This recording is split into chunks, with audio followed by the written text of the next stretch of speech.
This is the HOVERAir X1 ProMax, touted to be the first 8K self-flying drone. Let's go see what it can do.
And in full disclosure, HOVERAir did send this drone to me to keep, but no other money changed hands. And if you are interested in purchasing one, there are affiliate links in the description below. One thing I really do appreciate about this drone is how small and lightweight it is and how fast and easy it is to deploy. It just doesn't take much at all compared to most drones because you don't necessarily need a remote. It just, you unfold it, turn it on, and you can select everything from right there. So that is really nice for a follow drone. And especially if you're gonna film yourself doing stuff like I'm doing now, which is hiking in the mountains. It's really nice to have that very lightweight and then very quick action and being able to deploy the drone and have it capture shots. Because, I don't know, usually I'm moving super quick and trying to get as much as I can, especially this time of year because the sun doesn't last very long. So one thing I was curious to try was to see how much of a difference there was between the normal color, the HDR color, the 8K30 and the 4K, and then the 4K with the 2X crop. So here you can see this is the 4K HDR, a very high dynamic scene, high dynamic range scene. And then this is the 8K normal, which to me, the 8K normal has significantly more detail than the 4K does. It just looks much crisper, much better. This is the 4K normal. And then this is the 4K 2X crop, which personally, I think I'd rather shoot in 8K and then crop in myself in post. I think it looks better, but it does give you an option.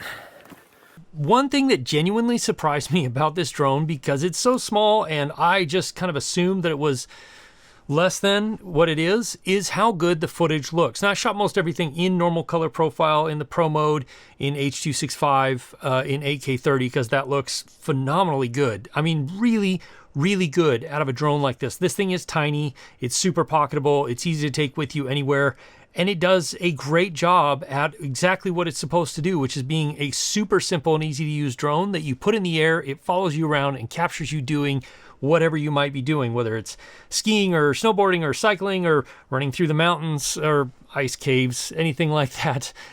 This thing does incredibly well. And in looking at the footage, like the 8K looks very good. It has so much detail and the normal color profile looks great right out of the box. Now you can also record in HLG or you can record in HDR. As I showed you, you can also record in a log mode if you want to and then color grade it later in post. And those are 10-bit 420 color profiles, so you actually do get a fair amount of room to be able to color grade it how you want to. Now, I just did it in the regular mode that I think most people would use, which is the Pro mode, and it looks fantastic. And because this is filming on an 8K sensor, there's a couple of different things you can do with it. One, you can crop in 2 times, and then you get this sort of fake telephoto lens look, which looks pretty good. You definitely lose a little bit of detail from the 8K. Like, I think by far the 8K 30 looks the best, but you can crop in 2x and still get a pretty decent looking 4K out of it. Or you can just film in 4K, and again, it looks pretty decent. But again, I think the 8K 30 looks best. But the big benefit of that is, too, that you can also get an actual 4K vertical crop out of this. And so you can go into it here on the app and change it to vertical and then film and get actual vertical footage. It doesn't flip the gimbal. It just crops in on that 8K sensor to get a vertical, full 4K vertical video out of it. You can also capture 4K 60 frames a second if you want to get a little bit more slow motion sort of look to it, or you can capture, even in slow motion, you can capture 4K 120 frames a second, which is somewhat useful, but you'll take a pretty big hit to dynamic range, which is pretty normal for most drones. And you can also take photos with it, and the photos, again, like, they look really good. And I think what surprised me the most out of this drone was, one, how good the footage looks and how easy it is to use. Dolly track, bird eye, spiral, orbit, follow, far, follow.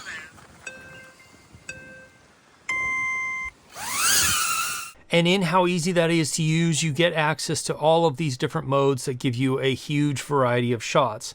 And if you want to change them, you know, go from flat to high or farther distances or anything like that, that's where you connect your phone via Bluetooth. It's super quick and simple. And then you can change all your video settings and your flight settings and all of that. So we've covered how good the footage looks and how easy this drone is to use. Then the next question is, because it doesn't really have any forward-facing obstacle avoidance, this one does have some rear and downward-facing obstacle avoidance. I was curious to see how it would handle that.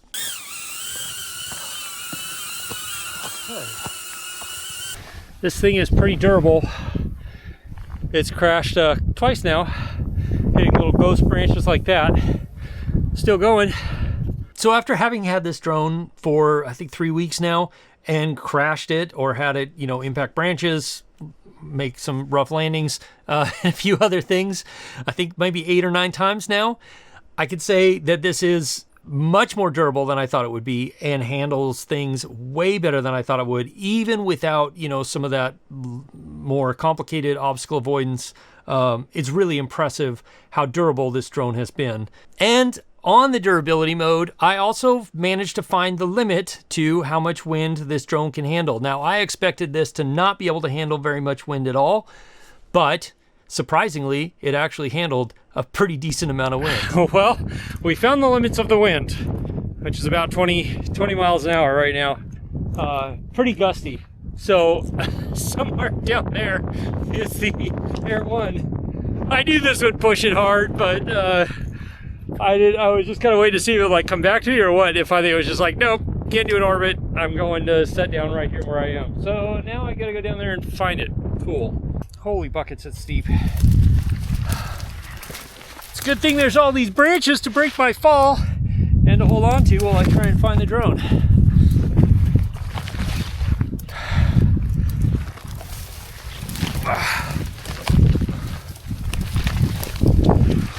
I found it.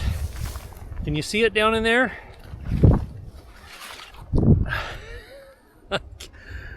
Black drone, dark area, hard to find. But what I was able to do was connect it to the phone and then tell it to change modes, and then I could hear it say it when I did. So, yeah, strong wind detected. No crap. But in any other winds, even like 14, 15 miles an hour, like you're seeing here, the drone handled those winds just fine. So just know that you are going to be limited with winds, and that really shouldn't be surprising considering this drone is under 200 grams and incredibly small and pocket-sized. Now, primarily this drone is designed as a self-flying tracking drone. You're supposed to be able to just put it in the air and have it track you through different activities that you might be doing, or get a few different sort of quick shots, smart shots. And it does all that really, really well, as you've been seeing through this video. But if you want to get a little more detail of control over it, you can use your phone and the app to be able to set your footage and a lot of other details about how the drone works. Since once you set those, they remain intact, so you don't have to reset them again. But there are other options as well, including this, the beacon, which I love because it gives you a little bit better range, but it also gives you a preview on the screen, and you're able to control a little bit more in depth of the drone and get it to do things that you want to do. But the beacon can also be combined with these control sticks, which just magnetically attach, and then these turn sideways here like that, and then you can insert your phone into this and plug in via USB-C to be able to actually control the drone like a more traditional drone. So if you want to, be able to fly more manually, then you can do that with this drone as well. Now, this is not a drone that I would send away for a long distance. Now, I probably sent it a few hundred feet away. That is as far as I would probably send this drone. HOVERAir says that there is capable of up to 1,000 meters, I believe. But I would worry about that in the location, especially in places like I fly, where there's a lot of variables of wind and you're high in the mountains and stuff like that.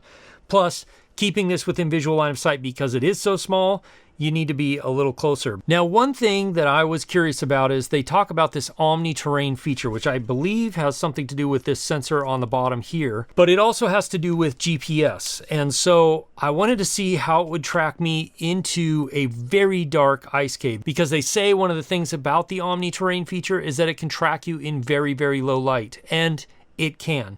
This ice cave was incredibly low light, and the drone had no problems tracking me all the way through it. And I was a little terrified that it was going to just run off or fall in the water or something like that.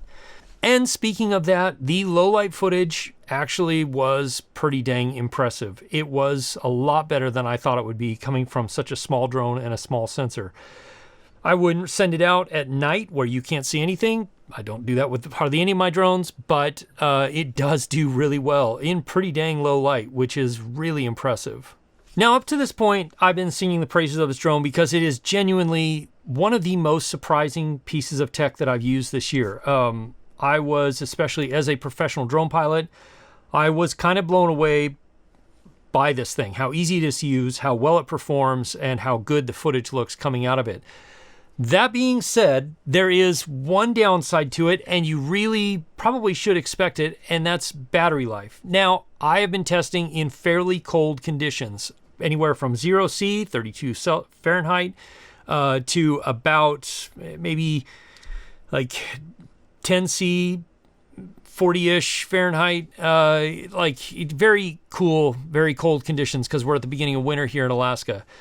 And this drone has done fairly well. Like, it hasn't had a cold weather issue yet. Now, I know Hover makes specific cold weather batteries. I didn't get any of them, but I think the biggest bummer of this drone, or the downside of this drone, is the battery life. It's rated at about 12 minutes, and I was probably getting about 8 to 9 minutes, depending on how far I was pushing it down towards zero. And it does give you a warning like, hey, this is it. I don't have enough battery to do this anymore. But it's also not that big a deal because the batteries are tiny. Like, they're so small, they're so easy to carry a few extra with you, but you're definitely going to want a few extra. And I would say that 3 is probably the minimum you want to go for. If you get this kit here, you actually do get a dual battery charger with 2 batteries, and I would highly recommend that because you're going to want a few extra batteries. I think personally, I'd probably want about 4, and then that would be enough for me to capture the shots I want to capture in a single day of doing the types of adventures that I do. So who's this drone for? It's really for anybody who just wants to be able to have a very simple to work, really capable drone that you can put in the air and capture some great shots of you doing your adventure, whatever that might be, whether it's cycling or skiing or running through the mountains, and not really having to worry or think about the drone itself, just knowing that it is going to track you really well or get the shots you want to get, and that's it. Because it's so lightweight and small, it's super easy to take with you anywhere. It doesn't add a lot of weight to your backpack if you're hiking through the mountains like I do a lot. and it is totally capable and absolutely able to capture some great footage of you and your adventures. But next, I'd like to hear from you. Have you tried the HOVERair or the HOVERair X1 or the ProMax or any of their products? Let me know in the comments below what you think of the drone and what you thought of the shots that I showed you in this video. Next, you're going to want to watch this video right here. I'll see you over there. As always, if you have questions, ask me in the comments below or join my live stream, which happens most Wednesday nights at 4 p.m. Alaska time, 8 p.m. Eastern, where we can have more of a conversation. I can answer the questions that maybe I didn't get to in this video. And yeah, I'll see you again soon in the next one, which will probably have more snow. Cheers.